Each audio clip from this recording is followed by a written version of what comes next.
আলিয়া ভাট কি তবে আন্তর্জাতিক মঞ্চে গিয়ে একটু বেশি অভিনয় করে ফেললেন? কেন তার কথা বলার ধরন নিয়ে নেট দুনিয়ায় হাসাহাসি হচ্ছে? সম্প্রতি লন্ডনে ৭৯তম বাফটা অ্যাওয়ার্ডসে উপস্থাপক হিসেবে হাজির ছিলেন আলিয়া।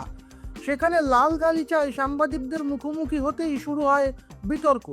একটি প্রশ্নের উত্তরে আলিয়াকে এমন একটি ছবির নাম বলতে বলা হয় যার ক্লাইম্যাক্সে দারুণ টুইস্ট আছে।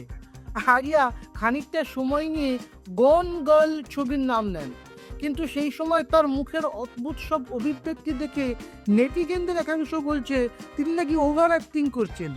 কটাক্ষের মুখে আলিয়া অবশ্য অবাক হয়ে প্রশ্ন করেছেন তার অভিব্যক্তি নিয়ে কেন এত কথা হচ্ছে। আলিয়ার ব্যাখ্যা, তিনি ছবিটি প্রায় 10 বছর আগে দেখেছেন, তাই হঠাৎ মনে করতে গিয়েই ওরকম রিয়াকশন হয়ে গিয়েছে। গনগার্ল ছবির টুইস্ট কি সত্যিই সেরা ছিল, নাকি আলিয়ার অভিব্যক্তি আসলে টুইস্ট?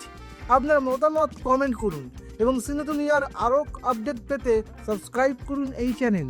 আপনার নিজের জন্য বা নিজের ব্যবসার জন্য পার্সোনাল বা বিজনেস ওয়েবসাইট তৈরি করতে চান, অথবা তৈরি করতে চান আধুনিক মোবাইল অ্যাপ, কোথায় যোগাযোগ করবেন, কিভাবে শুরু করবেন বুঝতে পারছেন না? যোগাযোগ করুন নিচে দেওয়া ফোন নাম্বারে। আপনার সমস্ত প্রশ্নের উত্তর পাবেন এখানেই।